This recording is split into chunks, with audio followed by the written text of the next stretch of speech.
Okay, welcome to week 2 live lecture 2. I'm going to get started here. Welcome. Hopefully you guys are getting started with or have started with your assignment 2. If you missed yesterday's lecture, definitely listen to the recording provided in live sessions forum. For important information, I did a demo of, let me go for it here in my slides. I did a demo of, if I can move the slides here. Hold on one second, guys. Something weird is happening.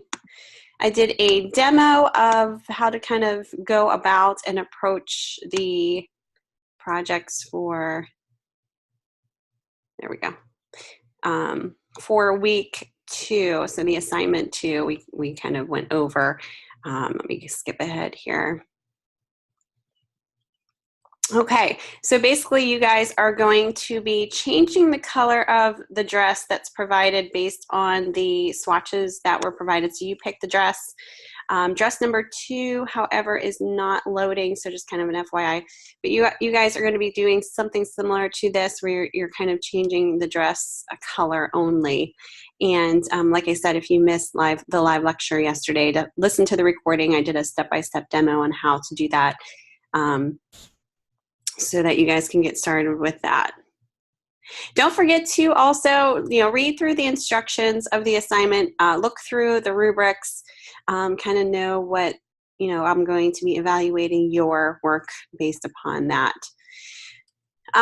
Okay, so as we go forward here, not too much to talk about today, so this might be a shorter lecture, but you guys will have a quiz. Let me open this up here. In week 2, your assessment, again, is a quiz. We're going to kind of go over a few things today to help you along with that. But let's take a look here.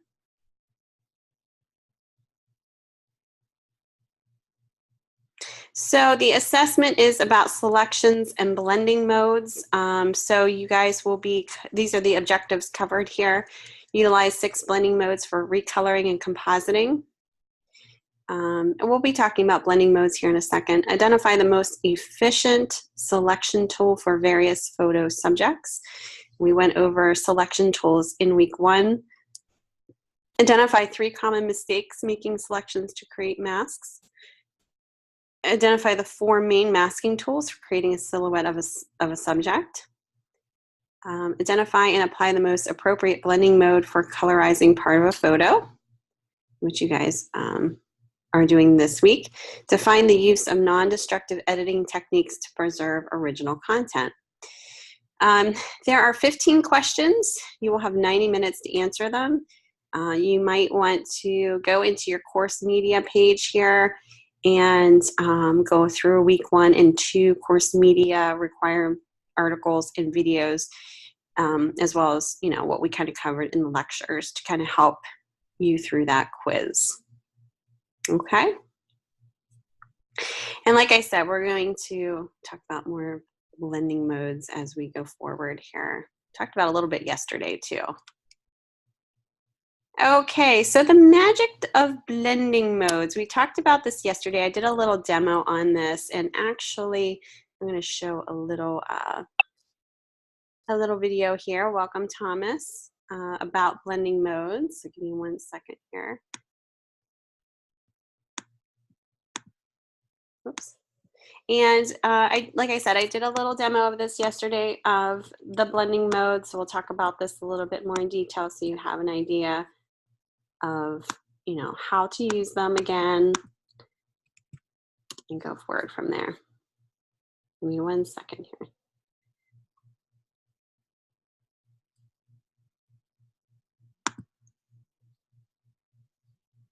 Hey. All right, let me share this video.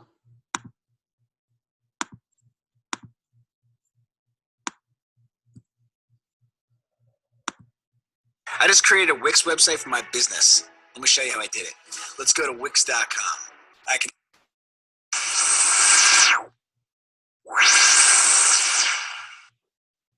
Let's talk about blend modes. It's an awesome feature of Photoshop which every designer should know about. Blend modes is a way to blend pixels of 2 images with each other to get different types of effects. Now let's see how blend mode works into the layer panel. There are so many reasons for blend modes to be popular among you designers. You can correct the photos, you can convert a lighter image to a darker one, or a darker image to a lighter one. Or you can create several types of effects by using a particular blend mode for particular images. Here I have a rough texture image for my background. I was going to use another image and blend it with this background. Here is the blend mode menu at the top of the layer panel, and by default it always is on normal mode. There are various types of blending modes grouped in various categories in the list. You can choose any one of them and create a different effect every time. Let me take another image to blend with the background texture. So here are two different layers. To apply blending mode, you need to select the layer and open the blend mode list and choose any one of them. In blending mode list, each group of blend modes have certain functions. Like the first selection here darkens the image. It affects only the overall darkness of the image. The second group affects the overall lightness of the image. It allows lighter areas to show through and makes darker areas drop back. The next group affects the lightness and darkness both. I choose overlay here. The next group creates inverted effects. And the last group in the list deals with the colors of images. You can also change blend modes sequentially by pressing up and down arrow keys.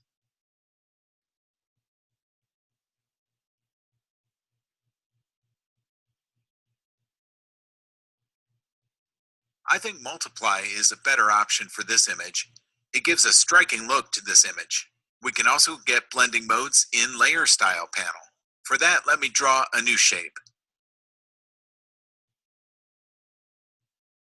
Then give some layer style to it so that we can check blending modes there in layer style panel. Let me check on outer glow and set its parameters.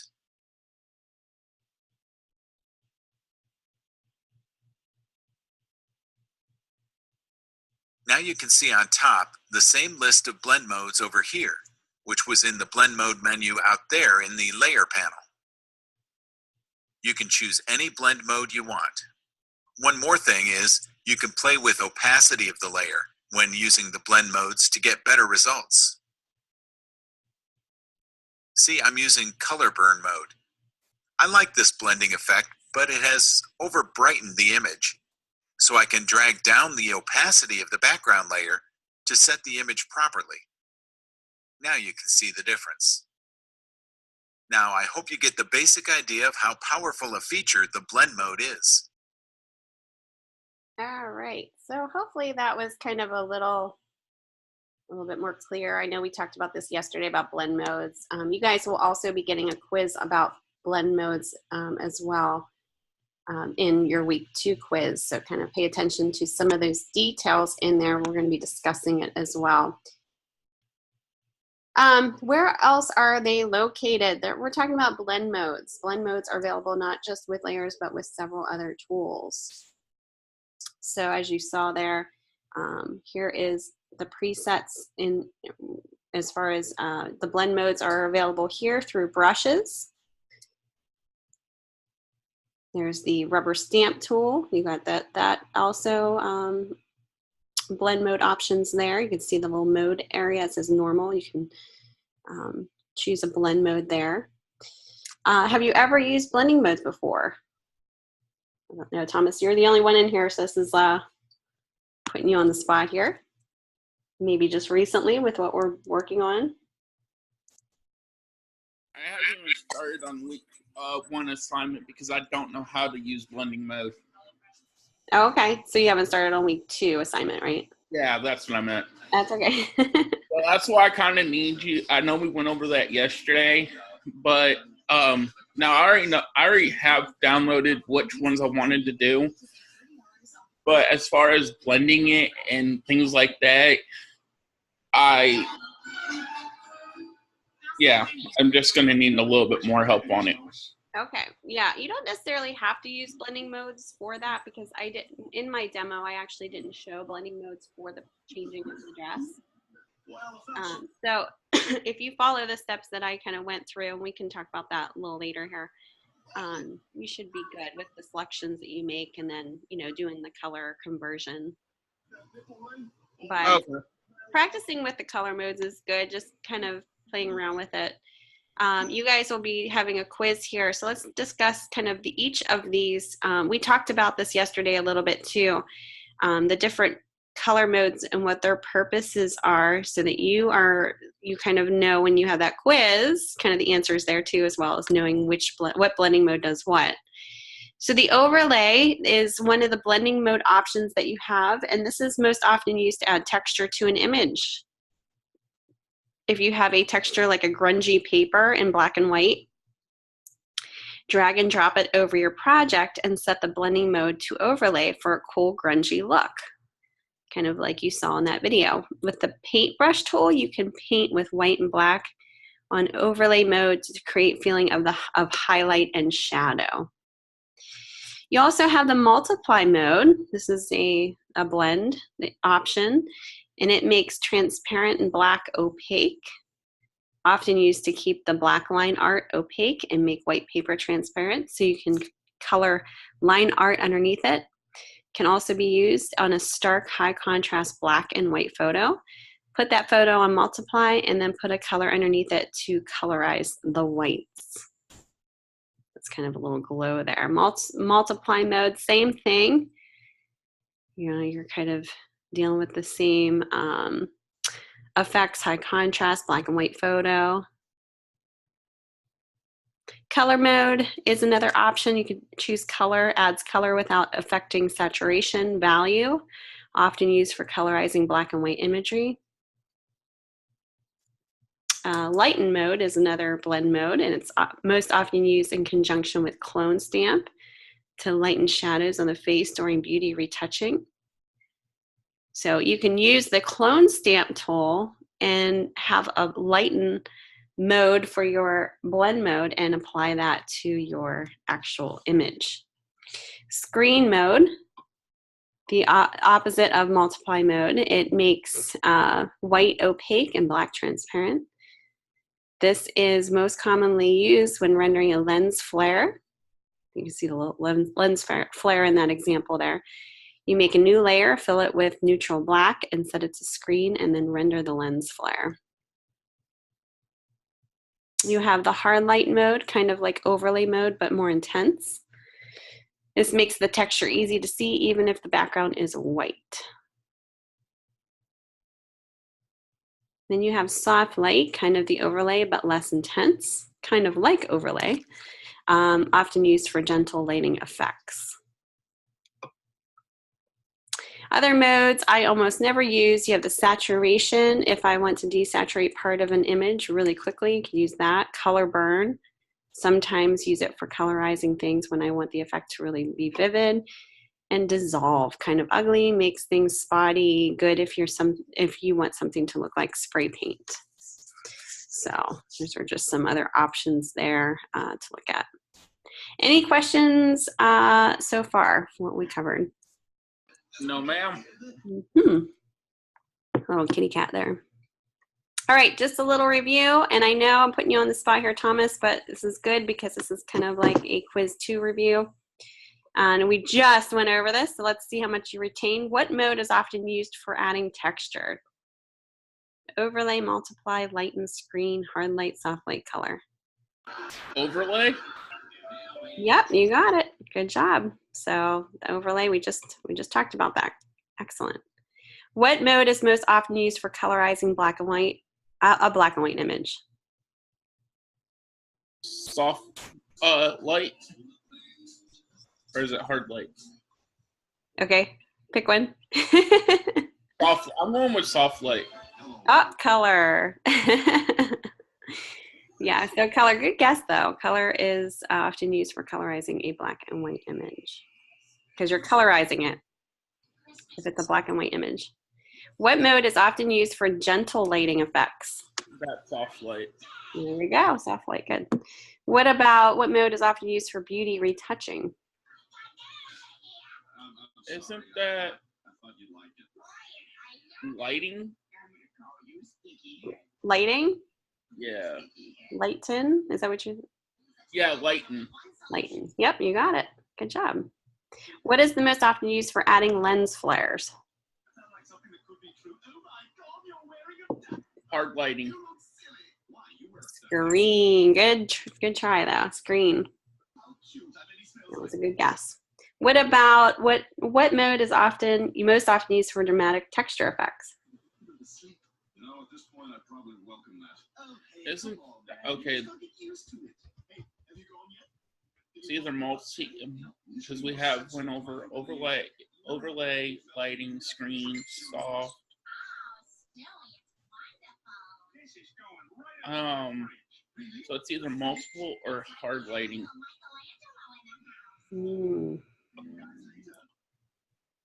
Hard lighting. You're right. One of the two. I think multiply, you can get some texture effects, but like the dramatic part of it, you can get more dramatic texture effects through hard light. So you're kind of right with both, just more dramatic is what we were looking for. Good job. All right, saturation is something that you can use to remove yellow from somebody's teeth. Say if you were,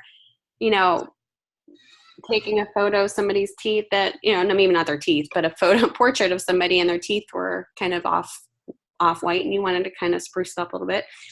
You can select their teeth and remove it by just kind of adjusting the saturation of it. Saturation is also, if you're kind of messing around with the saturation mode, is good for making black, pure black, because even though it's black, it's not necessarily like a rich black. There's different types of black, just like there's different types of white. So it's kind of interesting. And then the dissolve, like we talked about, is good for spray paint and sparkles, kind of the effect given there. Color burn, it's good for increased contrast between blend color and base color. Increases contrast between them. And multiply, when painting on this blending mode with a color other than black and white. Successive strokes with a painting tool produce progressively darker colors. The effect is similar to drawing on the image with multiple marking pens. So let's say if you have a brush and you had the multiply blending option selected, that's kind of what the look will be. All right, good stuff. I am actually going to show you another video, and I think this is going to be really a great video to show you because we talked about, and this has to do with yesterday's assignment that we went over. This will kind of give you a little bit more of a better, kind of a different way to do this than I did yesterday. It's kind of similar, but a different technique that might work a little bit better for you. So Thomas, pay attention to this because this is kind of something that you can take note of. I'll give you the link here too. And again, this has something to do with the assignment too here. Let me get you the link is really, really long. So after we're done listening to this, I'll send you that link so you can have it to review if you need to. I won't do this completely. I'm super lazy today. All right, the next example, where it is, and let me take a cut. You know why this is my favorite method to selectively adjust colors in Photoshop? Because this is the most accurate, most non-destructive, and this can give you the quality of color adjustment that no one else can give. No other tool can give and no other method can give. And as I showed it to you in the beginning, it can make an object black and white, right?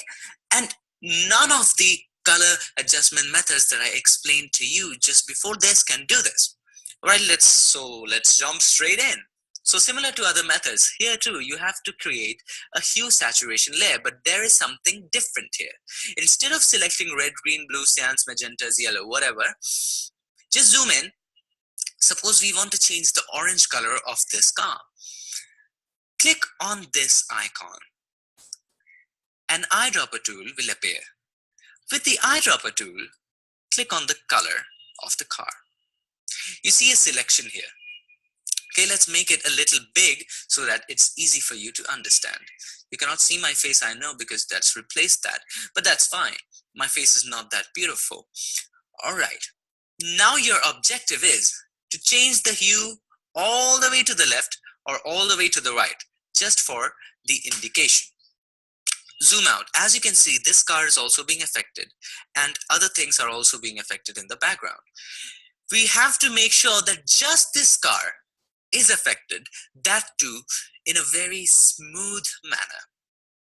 Your second step would be to make this selection. This is the range of colors which is selected. Now, let's take a moment and understand what these two bars are. This is the input bar. This is how the color normally looks. And this, the bar which is below it, it's the output bar. As you change the hue, watch what happens in this section. Watch what happens. It changes, right? Just this section changes. So this is the area which is the output. This is the input. Now, selecting the perfect range is the biggest challenge. And once it's selected, you're the god of color. All right.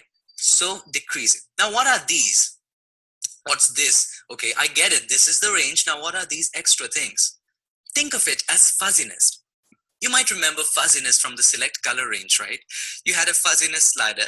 Increasing that slider made the transition from the areas that are selected from the areas that are not selected a little bit smoother, right? So as you increase the fuzziness, the more of the range would be selected and more smoother the transition would become. So for now, as in that step, make the fuzziness 0 from both the sides. Even make the range a lot smaller. Now the color of the car has returned to its original. Now move the range from the middle. Stop at the point where whole of the car is selected. Okay, if I take it a little bit to the right, the car is again beginning to be deselected. So I'll take it to the left. Okay, so this is a happy place to be. Now, as you can see, the selection is still very harsh. Now, you might want to increase the selection from here, increase the selection from here just a little bit. Okay, and then once you're happy with it, just increase the fuzziness just a little bit. And you have the selection of the car. Now watch what this does. You can have any color you want, right? Any color you want. You can have any saturation you want. It won't mess up. Any saturation you want. You can have any lightness you want. This is so amazing. You want a black car? There you have it, a black car. You want a white car? There you have it, a white car. Isn't this amazing? If that's not amazing, go ahead and dislike the video. But if that is, you gotta share this video. You have to. That's a compulsion. All right. Now, as you can see, if I make this car white, this car is also becoming silver. Why? Because this car's color is similar to this one, red and orange. They're kind of family brothers. So let's deselect that. Let's remove that from the mask. That's the biggest advantage. Advantage of this. It gives you the adjustment that no one gives. Advantage number 1.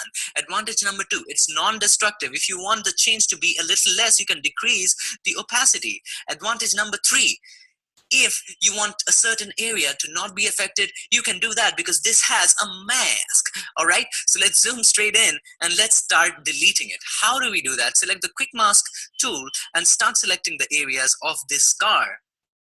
Okay. We'll try doing it a really quick job. All right. It's a pretty good job, right? And okay, amazing job right there. We don't want this area to be selected. Okay. So now once that separation is selected, all we needed to select was the separation. The outside areas can be brushed upon very easily, but separations need to be selected. Now this area is fixed. If I take a brush, black color, mask is selected, paint over it, boom, you have the color of the car back. Now you can go ahead and paint the other areas very easily. As you can see, the faces of people were also affected, but we can simply brush it up. Okay, so that's pretty good. All right, so we have it. I think we're pretty much done with the video, are we? Is there anything left you didn't understand? Oh, I forgot this was a video, not a live class. So all right, so that was kind of an interesting video. I think I kind of gave you another way of maybe attempting the project that we went over yesterday. I showed you a little bit of a different technique yesterday. Let me open up my Photoshop here. Pretty easy though. It's kind of something to think about. So when we met yesterday, and this is regarding your assignment 2, kind of switched over from your quiz. I kind of showed you how to make the selection very easily, and all you had to do was go up to select, color range, and this property box will appear, and you can take your plus sign eyedropper tool and hold down the shift key to make your selection of the dress. This is pretty much selected for the most part, and click OK. Now you can go in here and you can mask out things that you don't want, because obviously we're not going to change this part. So go down into your where your fill and your stroke are, and this is your quick edit mask. And then you're going to just take your regular brush tool, which is here, and just brush over the places that you don't want to change that accidentally got selected. So this is one way of selecting the dress, kind of in a quick way. That doesn't mean necessarily that you have to do it this way. You can use the pen tool I had mentioned before. If you reverse these out so that white is on the top, you can select the pixels instead of deselect. And then, you know, just as like a little FYI, you can use the brackets, the left to right brackets on your keyboard to make your brush size, bigger or smaller. If you accidentally go over a part that you didn't want, just flip those colors around and deselect that area. I have a fuzzy brush selected, but you can change the hardness up here on your brush presets. What I would do is probably zoom in if you're doing it this way and really get in there and just swap it out. Now this is kind of, you know, this is one way to select this. Click on the quick mask tool here. Another way that you can select it is, of course, with your other selection tools, your lasso tools, your polygonal lasso tool. But what makes sense for this? You know, I would say either magnetic lasso tool would probably work easy for that, because it's kind of more contrasted the dress on the background, or even your pen tool. You know, you have to make a couple selections in order to do that, but it's definitely something that you can do. Like for instance, if you wanted to do the pen tool, what you would do is just kind of make this selection with the pen tool. And I'm just kind of doing this very quickly. Zooming in on your work really definitely helps. And I'm kind of doing this a little quicker. Say I didn't want to affect the chain, then I'm going to go around the chain a little bit on this side, making my points with the handle. And then what I can do is go back in with the direct selection tool, the white arrow, and move these vector points. If I select it properly here, hold on. Let's zoom in.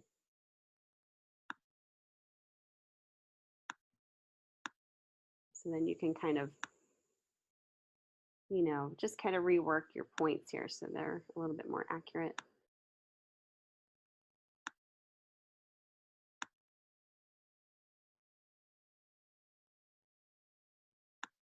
Okay.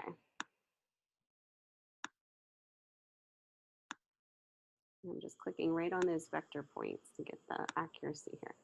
If you wanted to add a point, say you wanted to add a point here, just go right back up to your pen tool and choose the add anchor point, and just go ahead and click right on that line and go back to your direct selection tool. Just kind of like the same thing as you have in Illustrator when you're working with the pen tool.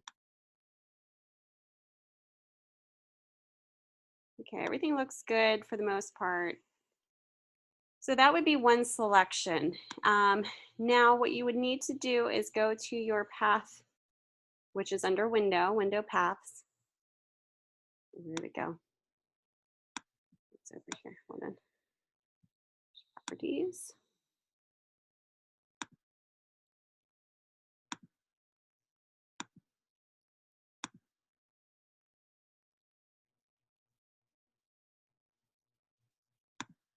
Let me reset my essentials here.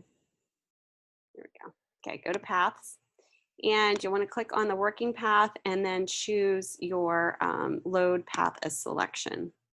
And then now you have this selection created. So you have your marching ants. If you wanted to add on to this, you would just hold the shift key down, take your pen tool, and start working on the other parts of her dress. But you have to hold that shift key down initially so that you're not, you know, kind of losing that selection. You could just keep it as paths in your working paths area too. I'm just going to do this really quickly. I'm not really going to pay attention to the details here. So very rudimentary lines being made here, but you get the idea. You would definitely take more time into selecting this a little bit better here. I probably will take in this part now and then go up on the side here. So then this would be another path. Actually, I think I did tell you a little bit differently here. Let me go back to the working path. What you would do is after you're done with this path, start a new path so that you have both paths. I kind of showed you something a little bit I should have done initially. So we have two paths going on here. Okay, say this is your second path. You have two paths here that you can actually do a shift select and then select both. So now you can alter both of these at one time. All right, and then what you would do is you could go up to, and I had showed you this before. Let me see here.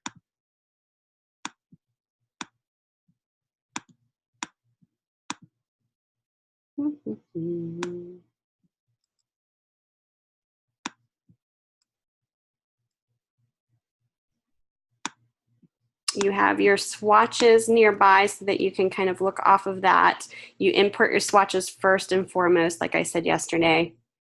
Oh, sorry. And okay.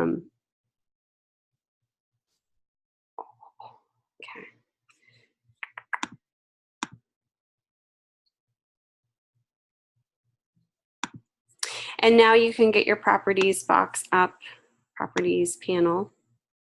Where's my properties panel? I think I lost it. Oh, it's loading.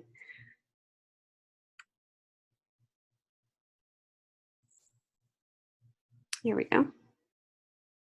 Let me pull this in here so I have it.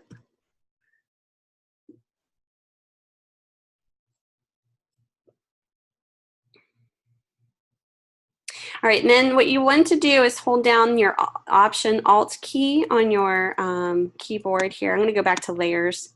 We have to actually unlock this too. When I go back to layers, hold the Alt Option key down and select your, what is it called? New fill or adjustment layer. So you want the hue saturation. You want to select this little icon down here at the very bottom of your layers panel. Create new fill, Alt Option, and then choose your hue saturation. Click OK. And then this is where you can alter your colors here. Now my selection isn't the best, so you're going to kind of see, you know, you're going to see some lines being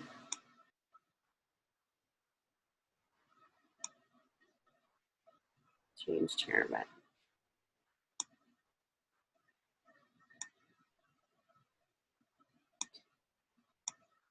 when you colorize, it's just setting your whole tone of your dress a certain color, which is something that you can play around with too.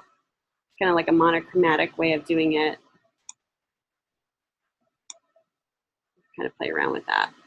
Like I said, my selection is super bad. So just kind of make sure that your selection is better than what I did here. But you can always go back and fix it. I guess that's kind of like the good thing about, you know, doing it in this way.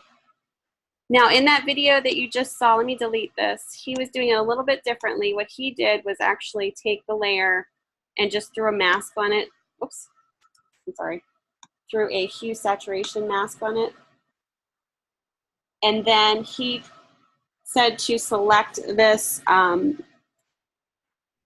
modify hue, little finger right here, and sample the part of the image that you want to change. And then you have those sliders going on here of that range of colors that you're selecting. And you can kind of play around with that range of color. But let me zoom out here so you can see what's going on. So it's going to change the overall image that is close to that sample that you just clicked on. So if it's the same, similar pixel information color-wise that you're sampling, it's going to change all of the picture that has that same hue in it. So you kind of need to mask that out. But you know, he's showing you another way to change the color, of course, saturation, all that. And then you can kind of hone in on the selection that you made based on the color tones that you want to change. Oops.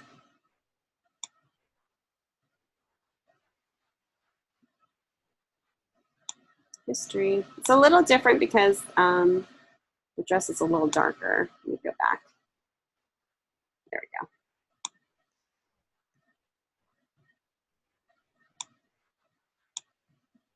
So let's say we're going to go a little bit more lighter. Let's see, tone. But we don't want to affect the rest of the color there. We just want to. So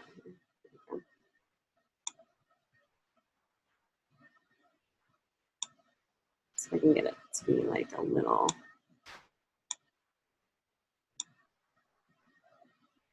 You can see the dress changing in color and tone. Actually, that was pretty, that like purple type look.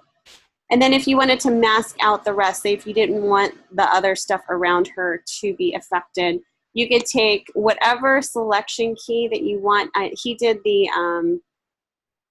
quick selection tool, which is something that you definitely can do if you want. Oops. Just clicking and dragging here.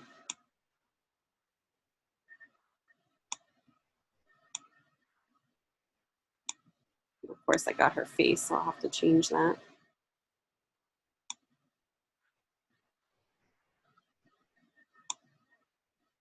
I'm just clicking in and over, kind of like a painting effect, paintbrush effect. So I'm just basically selecting out this down here. So that I just have her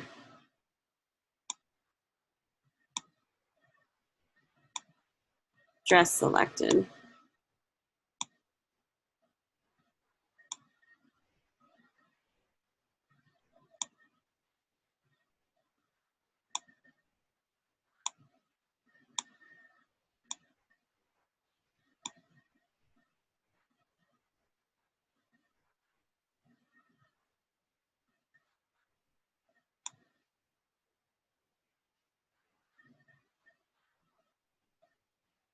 All right, and then hit D on my keyboard, go back to my mask mode, with black on the forefront here, and make my brush a little bit bigger.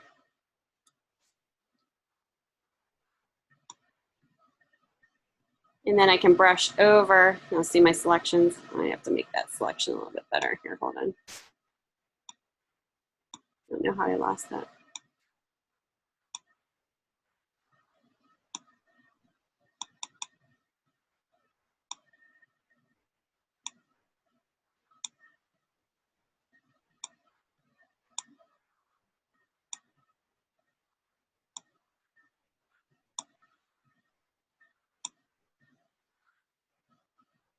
Got her shoes selected. I gotta get those selected.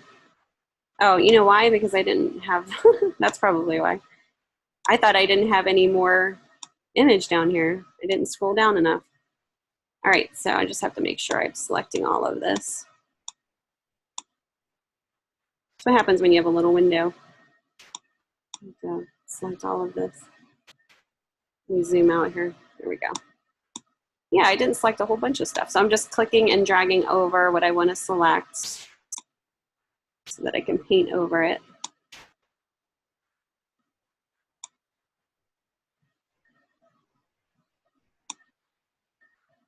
And this is right on your mask layer, not on the actual image layer. Okay, this looks good. So now I just have to take my brush tool, make sure the black is on the forefront. I can make it a little bit bigger. And then I'm just gonna brush over. And what's nice about this, you can actually go over the dress without affecting it. And that takes away any type of colorization that you didn't want to happen outside of the dress. So you're masking that out.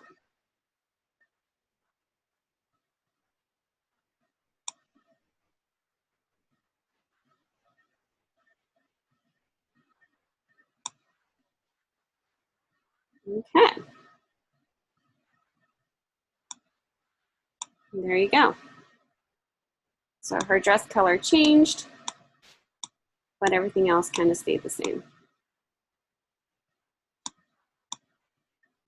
Does that make sense? Is that pretty clear on like the technique?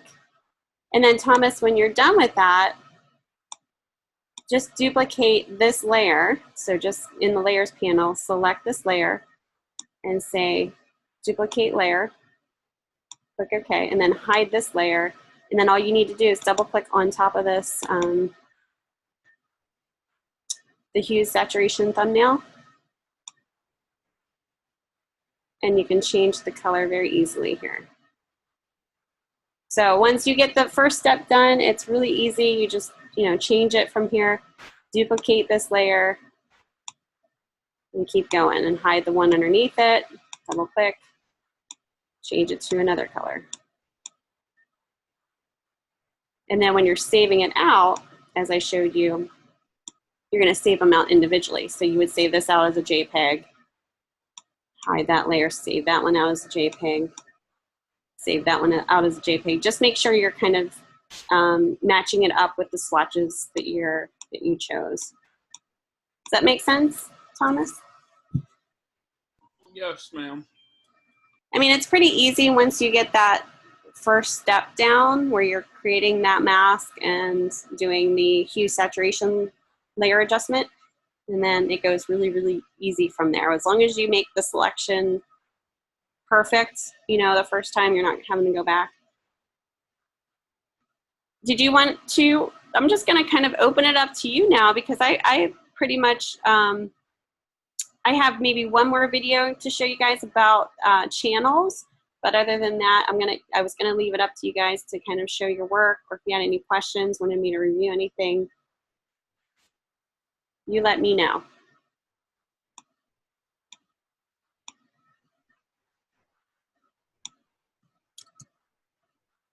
Okay. While you're deciding that, let me show you. Just want to show you a real quick video here of. Yeah, I was gonna say go ahead and show the video, and then we can. Yeah. Okay. This video just explains a little bit about channels, and I know I didn't quite get into channels that much, so I wanted to show this. Just explains what it is, and I think this will clarify some things if you're wanting to try messing around with the channels here.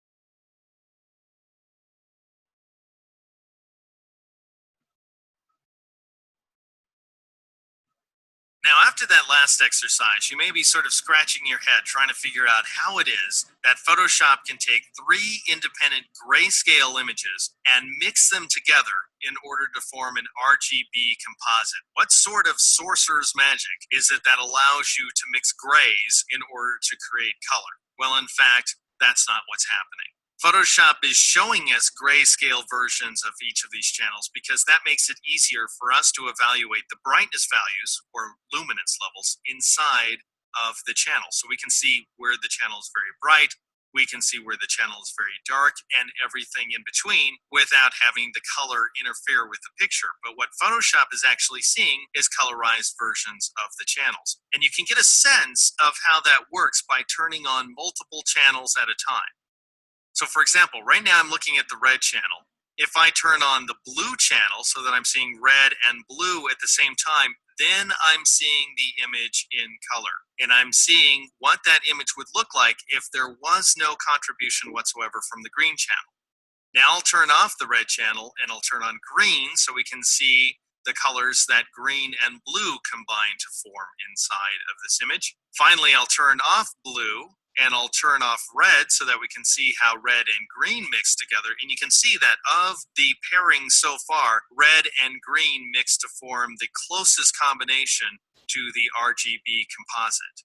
And if we go ahead and turn on blue, that's going to add a little bit of blue to the image. Obviously, it's also going to make our whites nice and white, nice and crisp white, such as the whites inside of this man's face here. But Photoshop, even when you're looking at a single channel by itself, Photoshop is seeing a colorized version of that channel. And to see what I mean, I'm going to go ahead and switch back to the RGB composite view. I'm going to go up to the Edit menu. If you're working on a Mac, go to the Photoshop menu instead. Then choose Preferences, and then choose this guy right here, Interface. And once the dialog box comes up on screen, I want you to turn on the Show Channels in Color checkbox and then click on the OK button.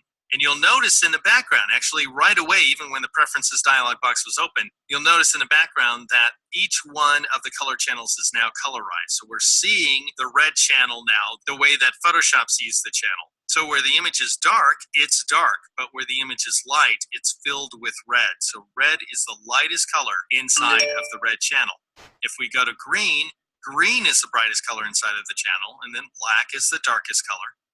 And then blue is a very, very dark channel where this deep blue is the darkest color. And you can see how difficult it is to gauge the luminance levels inside of an image that has this dark of a color overlay. Even the green channel, which is the lightest of the three channels, is still difficult to gauge. And that's why we see channels as grayscale by default. But now you can get a sense of how they mix together. Now that they're colorized, you can get a sense that green plus blue, of course, is going to end up giving you a blue-green combination. Blue plus red, if I were to turn off green and turn on red, is of course going to give me magenta colors, because that's what happens when you mix bright blue and bright red together. You get this very vivid magenta. And then if we were to mix red and green together by turning off the blue channel and turning on green, then bright red and bright green mix together to form yellow. And that's how things work in the world of RGB. All right, I'm going to go ahead and switch back to the RGB composite so we can see the full color version of the image. In the next exercise, we're going to start talking about the specific ways that channels mix inside of Photoshop, starting with red, green, and blue RGB. Okay, so that kind of explained the channels a little bit, hopefully, in kind of how you view them. And you can alter the channel colors in there to, you know, revise color as well. All right, I'm actually going to give you this link here before I forget so that you can save this. This is from the video that I just showed you about how to change the color of the dress. It's a big, oh, you know what? I don't even know if this link's going to work. It's so long.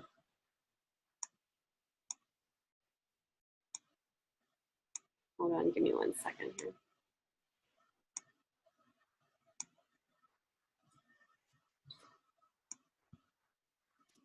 No, I don't think it's gonna work. Let me try and get it to you guys in another way. I think it's because it's nested into this, yeah, YouTube video here. Hold on.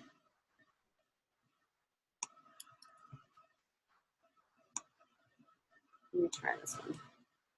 There you go. That probably works better there. Nice short link. And I'll post that to announcements too. You guys can follow along and hopefully can get that.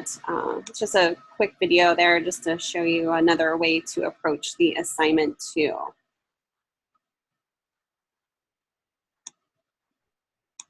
All right, let's see here. So now there.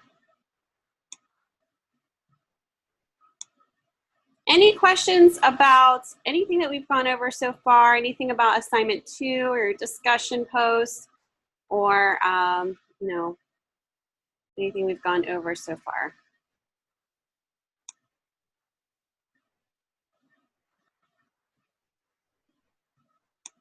I know, Thomas, you're the only one in here, so I'm kind of putting the heat on you.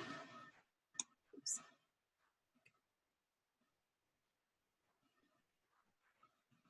Why is my internet unstable? Shouldn't be. Anyways, no, I'm pretty much understand a little bit better Okay. on this week's assignment. Just remember, if you do the black dress, the one with the yellow, just affect the yellow. You don't have to do the whole black dress. Actually, I picked dress number 4, I think. Okay. Actually, hold on.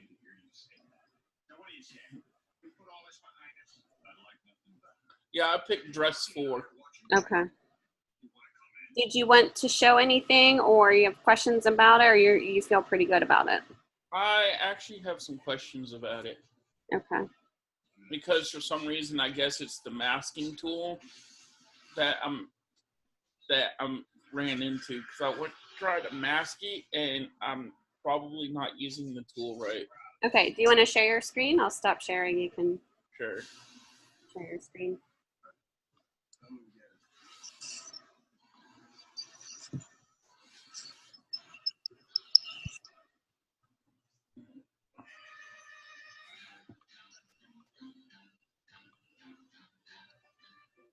Yeah, that's the one I picked. Okay.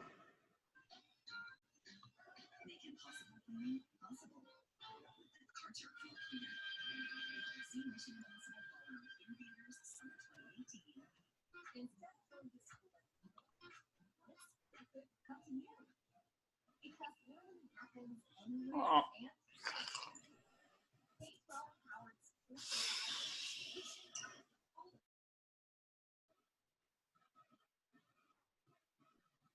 So probably what you want to do is open up your swatch first, right?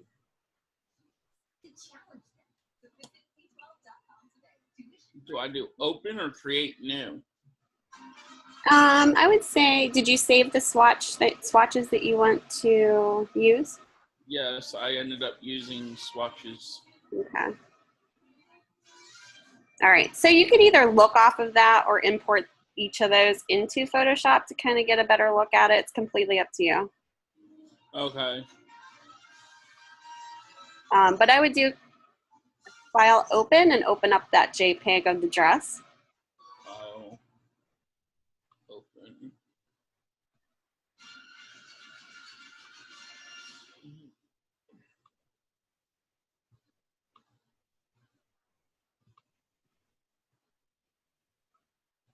And before you do anything, I'll reset it so you don't have your timeline up.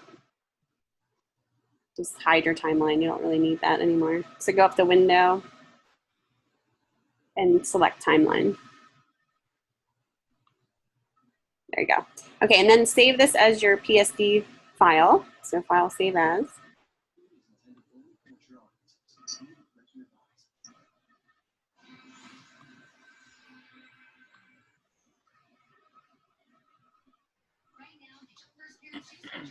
And then unlock your layer.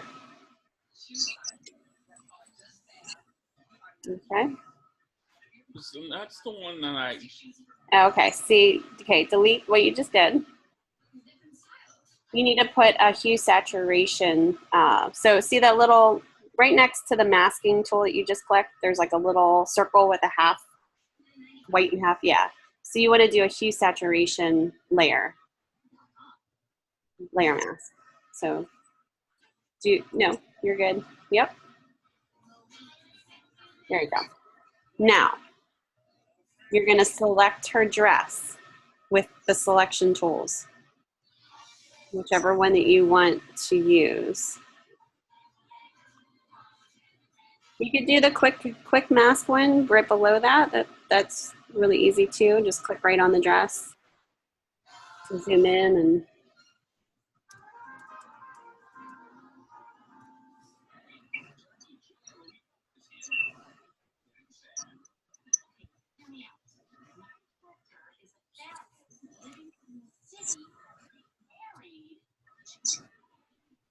Is that the quick mask that I'm using?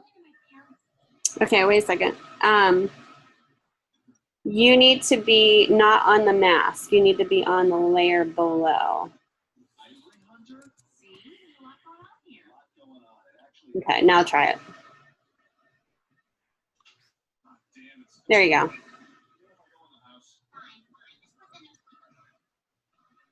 Okay, now select the white part of the mask layer. Okay, all right, double click on the icon to the left of that. And now just, you know, kind of swipe that hue left and right.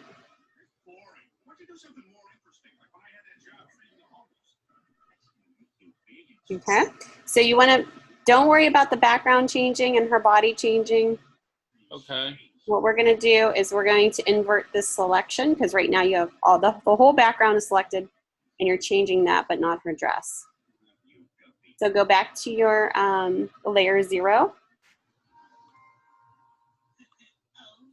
And you're going to go up to, I think it's image or edit. Forget which one up there. Go to edit. Try layer. There should be an inverse. It's under one of them. Go to the layer one. See. Go up to layer. Layer. Okay.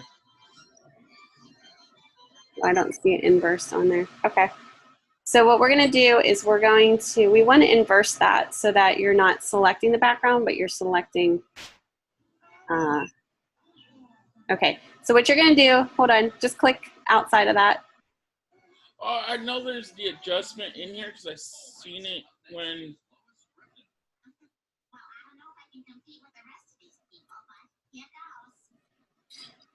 Just click out of there. I'll show you real quick how. Just click in on the background part.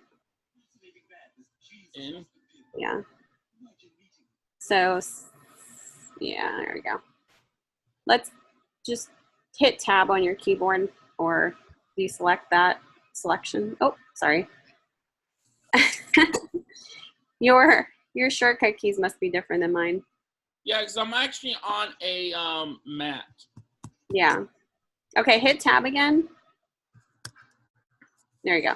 Okay, so choose your, see the marquee tool in your toolbox? Toolbar? Yeah, the marquee square. Click on that and then click just inside of your picture, anywhere. There you go. All right, so what we're gonna do, let's delete that top mask that you just did. Just delete that whole thing. We're gonna start over again.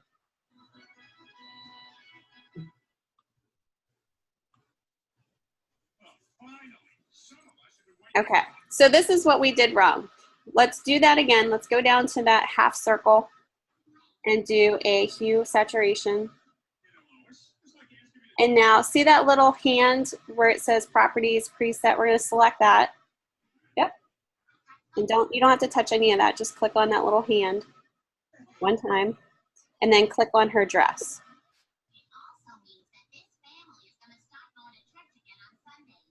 Okay. Now, go ahead and do the hue shifter just to see what it selected. No, up above where it says hue. Go to the left and the right. Okay, see how the dress is changing color? Yeah. So let's change it to a color that is one of your swatch colors. Try to get it as much close as possible. So how do I import the swatch? Well, yeah, just have it up so you can see it.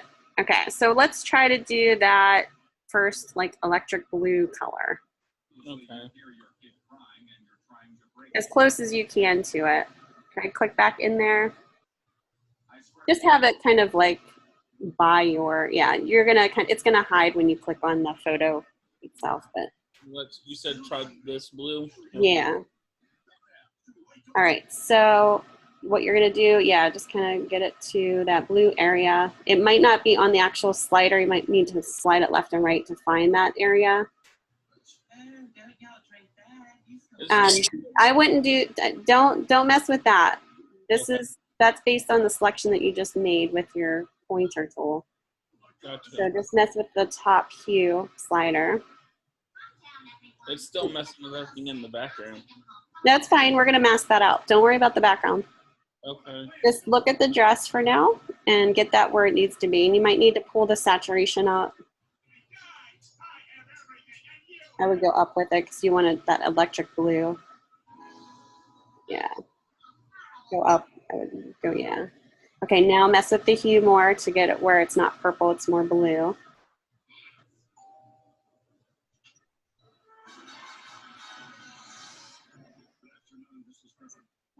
Okay. You might want to play around with the lightness of it too.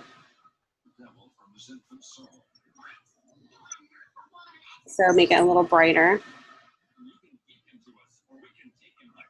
So see where it says lightness? No, you're good. Keep that where it was. Pull that up a little bit. Okay, so it's getting a little muted there. So kind of play around with that. I think that's pretty close. It's not going to be. Exactly. Yeah, and then I would pull out your. I think you're good. Just kind of go down to that very bottom bar and pull out your inner two straight lines to the right just a little bit, just to get more color selection. Oh, don't move that to the left or right. Just keep it where it's at and click on the actual line itself. To the inner, you're right.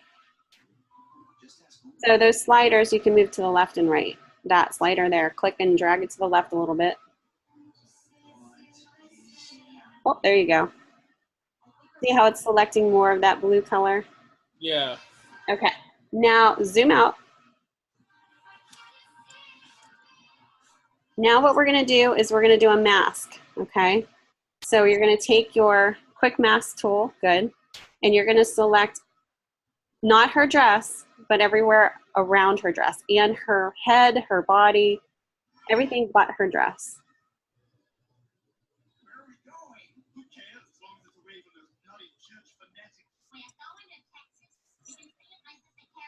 You can select her legs, her shoes, her hands.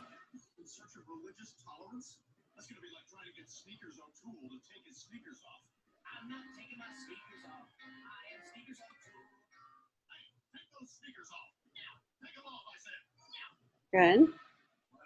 Okay, now go inside see where the, inside of her arm, right there. Good, and then the other side of the inside of her arm. Nope. All right, so you accidentally undo that. Can you go a step back, Nancy? There you go. And try that again. Just click 1 or 2 times in there. You don't want to select too much. You want to, yeah.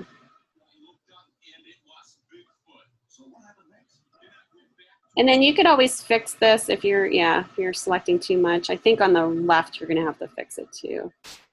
You go up a little bit.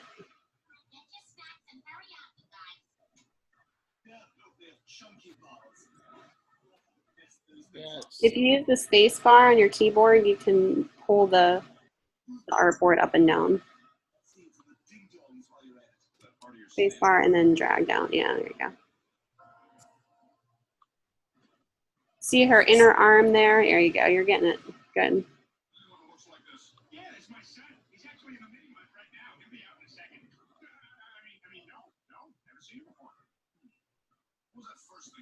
Okay. Now go to the left of the dress because I think you need to fix a little bit over there too. See where that's selecting the dress right there? There you go. If you hit the negative, go up to the negative go up to the presets on the very top where your brushes are. You have the middle brush selected. Do the negative one, the negative sign one.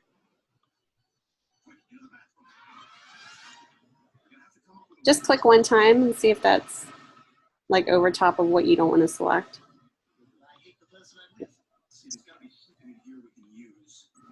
No, just the dress part. There you go. Yeah, it's not.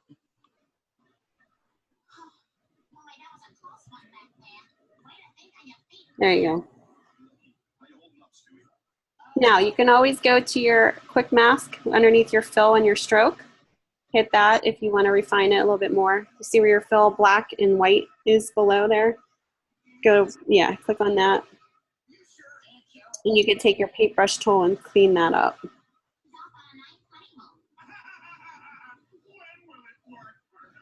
And then flip the colors to deselect that. See that red area there that you want that selected? So flip your colors around so white is on the forefront. Yeah, and then brush over that red part. We don't, oh, not that part. Well, I guess you could do that part because you don't want that affected either. You can go up, yeah, do that part too. Sorry. You can also use other selection tools to select this too. You don't have to do the paintbrush tool, but it's just one option.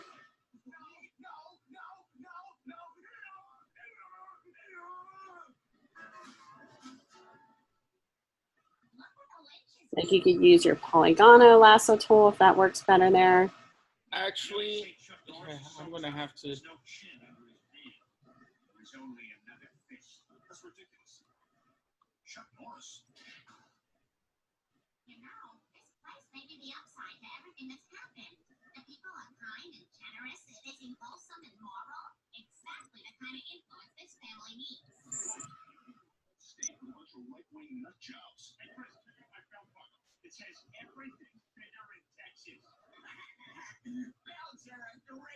Okay.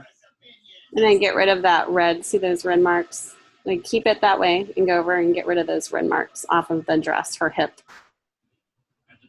Over here? No, on the left side. See where her arm opening is? You see those little bumps that you have red, like red bumps there?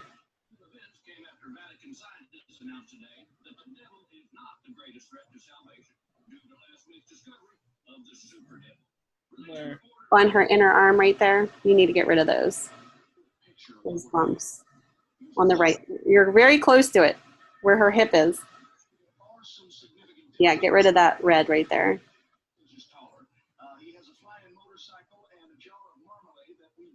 Do you see those red marks sticking out? Get rid of those. Brush over those. I'm not seeing it. So right, you see those red marks coming out? Yeah, get rid of those red marks right there, off of her hip. Oh. No, undo that. To the left of that, you want to unselect the left side of her hip right there. There's 3 bumps sticking out of her hip.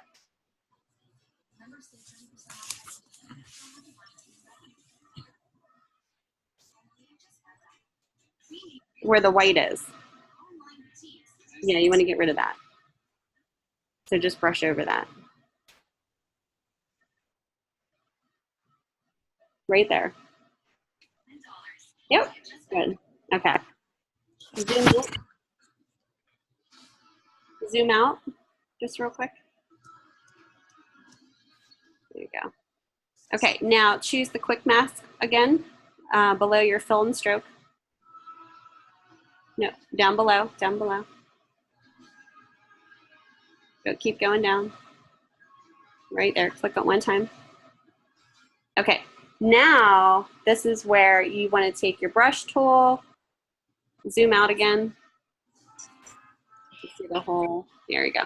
Take your brush tool, click on that white part of your mask in the layer. And then you're going to make your brush a little bit bigger. So do the right bracket on your keyboard. Or go up there and, yeah, you can change it that way too. Make it bigger. And then brush all over the background, her face, her legs, everything that you don't want the color to effect. You can even go bigger. I would go real big. There you go. Maybe a little less big than that so you can see your brush size. A little bit too big. Great. That's good. Okay. Now, is it painting anything or? Oh, you know what? I think you have to, no, you're good. You're good. It's just because the color isn't changing too much. It's hard to see, but just go brushing over it. Oh, her shoes are being affected. I have to change that too.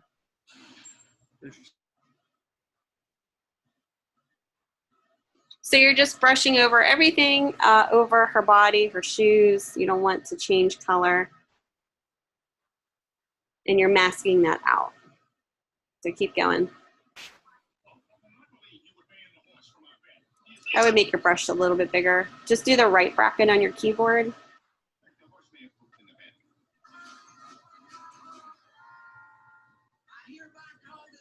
How do I, what right bracket? Okay, so see where your delete key is? Not the key below it, but the one diagonal below. It's like a bracket.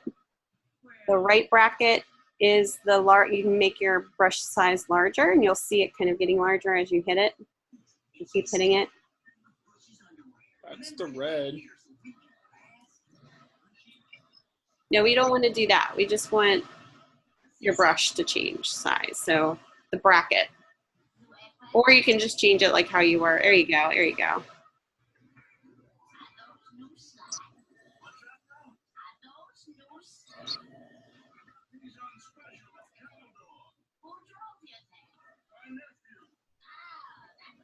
Okay, just make sure you get it all. It's hard to see, but you can see in the white mask how that's affecting it, yeah.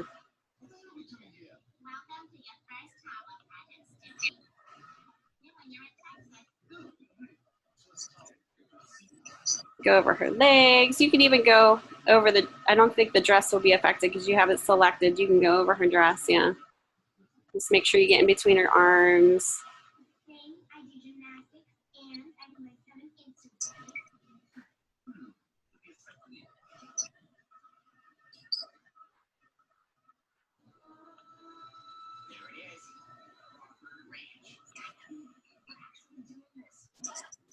Do the left side of her. It looks like maybe just the left side. I really need to glue my computer screen.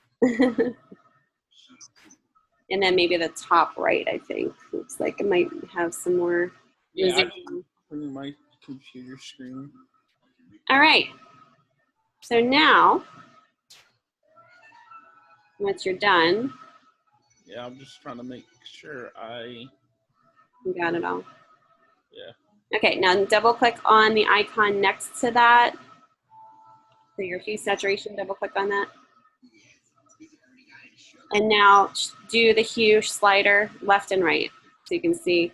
Only the dress is being changed. Actually, the shoes are too. Yeah, because you didn't select them, but but you can. You can hit your quick mask again.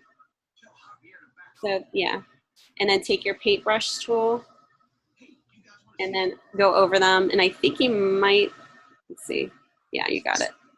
There you go. Now hit your quick mask again. And now they're not selected in there. So that won't change color. Okay. So now you can change this to make it look more like your swatch. And then when you're done, you'll just make a duplicate of that layer and you should be good. They're still being selected. What's that? The shoes are still being selected. Look. Yeah, because you didn't fully go over it. You have you just brushed over it one time.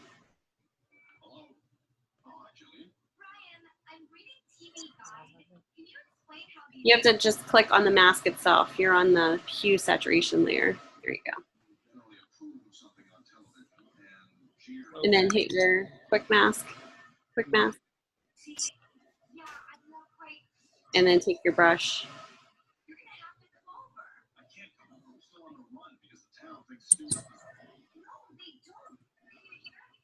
There you go.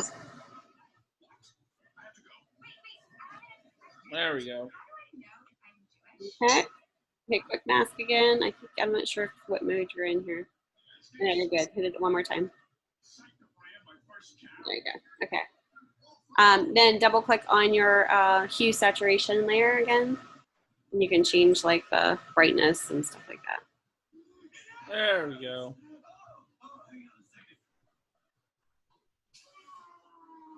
Okay. So when you're done with that one, just, you know how to make a duplicate layer of that? You go to the layers panel box on the upper right hand corner. I'll show you real quick. Nope. On the very upper right corner, see where there's like lines, the layers palette right there. Good. And then say duplicate layer. No, not delete.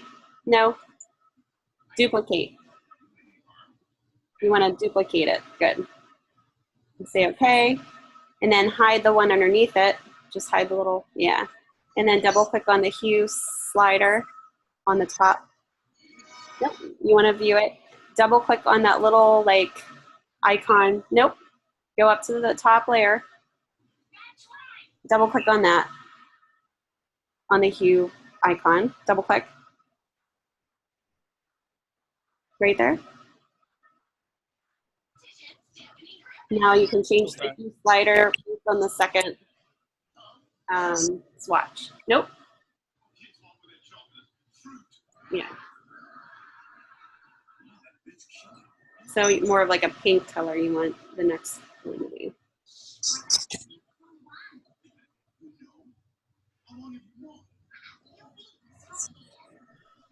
The lightness, you want to be careful with that. You're going to lose a lot of detail. So just play around with saturation and the hue more so.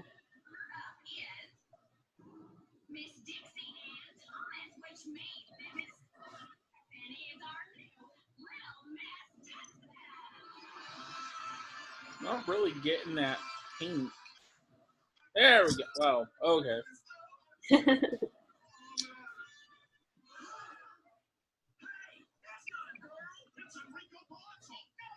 Now you can choose the colorize, and it colorizes the entire, see that colorize button option?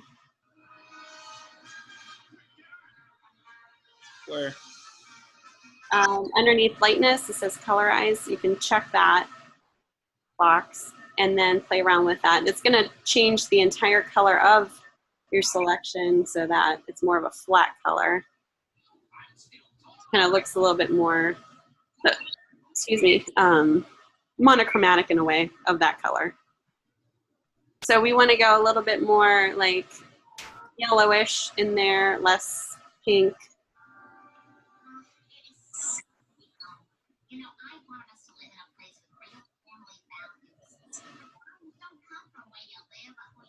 More yellowish?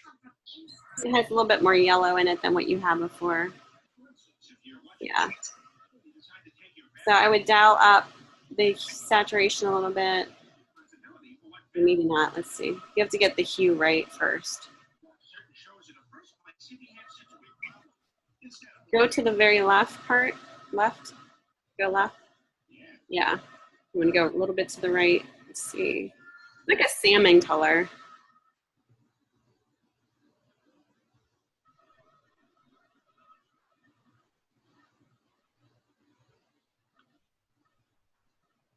Okay, you're getting close.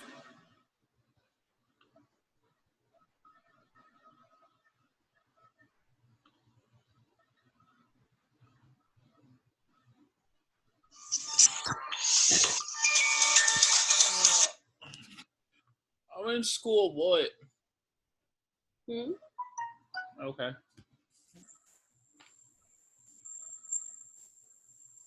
So is that as far as someone to get? Yeah, it's getting close. I would say just a little bit more like pink in it, like a little bit more of a pink color, but it's getting close. So, Try all the way to the right with your no, it's not. with your hue. All the way to the right? Yeah. Okay, and then go left a little bit. With the saturation? Yeah. Go up to the hue again, just go to the left with that just to see. I think it's the Lightness. yeah.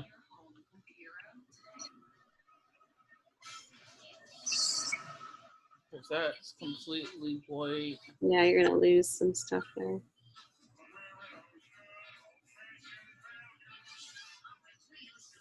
God, this is messing with my eyes. I think actually that's getting, let me see your swatches. That might be getting closer to the other swatch that you have.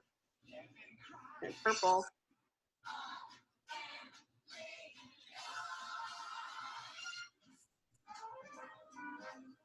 You're getting there. It just needs to be a little bit more pink. Like a salmon color. So you just have to find that.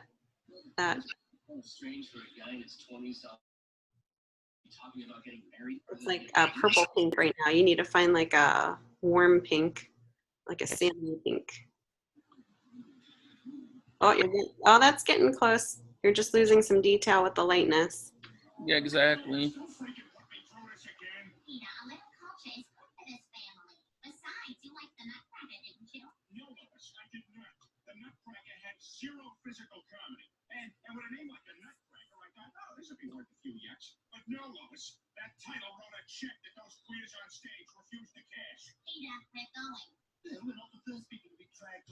Okay, now dial down the saturation just a little bit and then up the lightness where the hue is right now. So down and then up the lightness a little bit.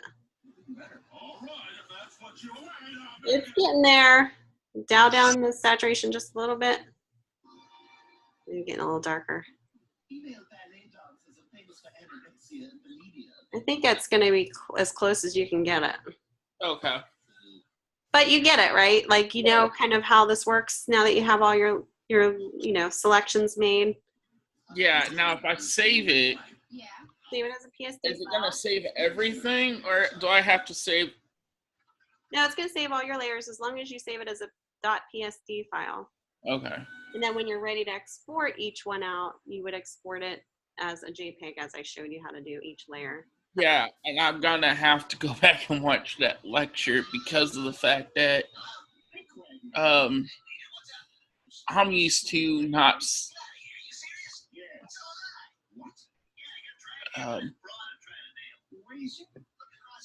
trying to figure out exactly how you were supposed to. Yeah, so you just have to make each layer that you want to export out visible and then file save as JPEG. Yeah, but how many? So there's 4 different JPEGs though, right? Right.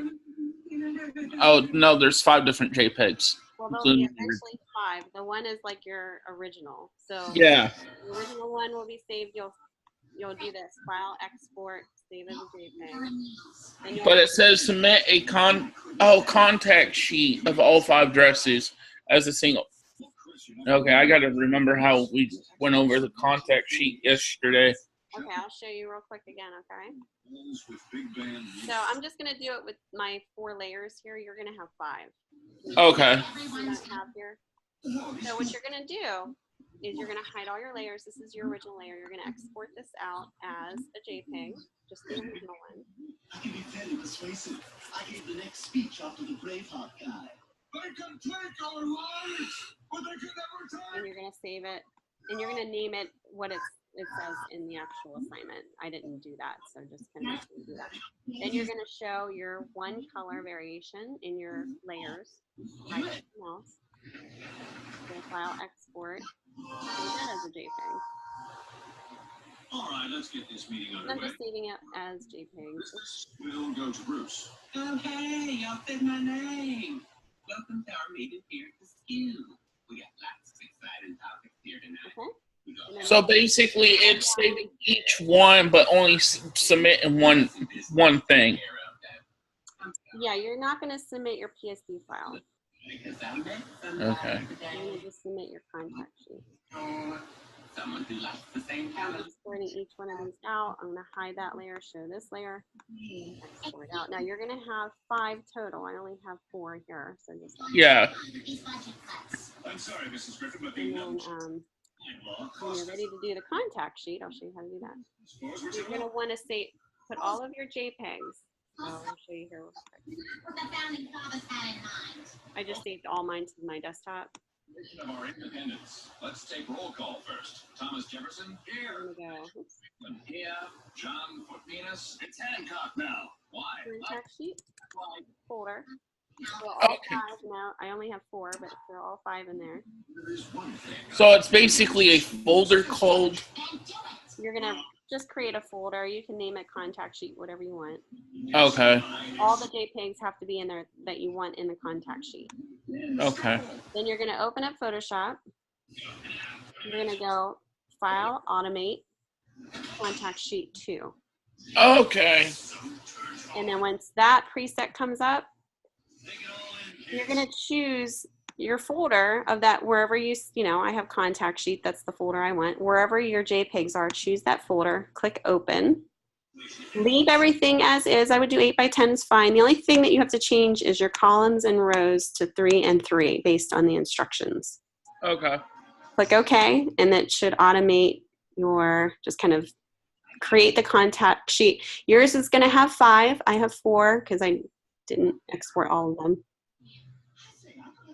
And then yours will be named differently based on what the instructions say. And I went over that yesterday in the demo too. Yeah, 'cause it's supposed to be DES323 assignment 2 first name last name JPEG. Right, and then you're just going to save this out as a JPEG, PSD file and a JPEG so that you can just upload the JPEG. Okay. And I think there's another file that you need to upload to. Oh, no. Oh, okay. No, you're going to export your original file as a JPEG. In your file. So that's what my question is exactly what original file? So you're only submitting the contact sheet as a JPEG. Which is what we just went over. Yep. Okay. Just make sure you're naming them like the 4 that you have. I would probably name the original just 5, swatch 5, because it's not showing on here. The original image, because these are the 4 that you're changing, and then you'll have the original image too. Okay, so do you want me to use swatch 1? Because like I said, I use dress 4 and swatch 4. Mm-hmm. But I actually like how that set up. It looks kind of neat. As far as swatches 1, 2, and 3 are lined up, and 4. But anyways, but yeah. Okay, so basically, save them as swatches 1, 2, and 3, or you're gonna name them this, swatch 1, 2, 3, exactly that. And then the 5th one, I would say, is your original one. Just name it the same thing, swatch 5. Okay. So how do I import the different swatches then? Or do I just, yeah. You don't necessarily have to import them into your file. You just have to look off of it. If you want to, you can. I showed how to do that yesterday. Okay. You would just open up your swatch. Yeah, and then. So you would say you're going to go with this one. You would just open this up and take your eyedropper tool and sample each one. Double click on your fill and say add to swatches. Then you can name them. Okay, and there's supposed to be 5 swatches, right? Because of the original dress. There's going to be 4 swatches and then the original dress. Which is supposed to be swatch 5. Okay. Yeah. So the original shouldn't be touched. And then once you kind of set your swatches up, they should be in your swatch group. Okay. Does that make sense? Right here. You can name them and put them in a folder, but. Yeah, I'm just going to put them in like a folder or something, or. Yeah. Probably go to Student Success Center and figure out exactly what would be easier. Okay. Very good. Any other questions or? No, ma'am. No, because actually I was doing it's better than what I was doing yesterday. Good. So you're on the right track now, right, Thomas? Yes, ma'am. I should be able to try to finish it. 'Cause it's going to mess with my eyes for a minute. But, yeah. Yeah, get it as close as you can. It's obviously not going to be the exact, color, but get it as close as you can. Yes, ma'am. All right. All right. Well, I'm just going to wrap it up because I think we're pretty much done for today. I'm going to put that link that I just gave you, Thomas, on the announcements too, and that's just kind of how to do that, what we just did. Yes, ma'am. Yeah. All right. Well, you have a great day, Thomas, and I'll see you guys on the discussion board. All right. All right. Have a good day. You too. Thanks.